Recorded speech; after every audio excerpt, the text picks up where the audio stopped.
Start out with the face frame down and apply a bead of glue into the dovetail groove. Slide the left and right cabinet walls into the vertical grooves. Don't forget to wipe any excess glue. Now slide the top and the bottom of the cabinet into place using the groove on the side of the cabinets. Flip the cabinet upright and slide the back wall into place using the grooves on the cabinet walls. Turn the cabinet onto its front and use pre-existing holes to secure the back of the cabinet to the top and bottom lips. Now place a corner bracket into each corner of the top and bottom to firmly secure the cabinet together. Each bracket will be fastened down using 3 screws.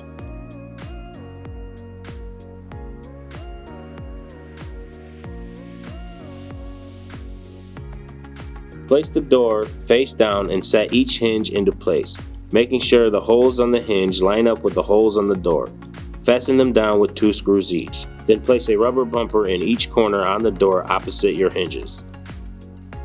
Now place your door with attached hinges to the inside lip of the face frame and attach them to the cabinet using pre-existing dimples on the face frame.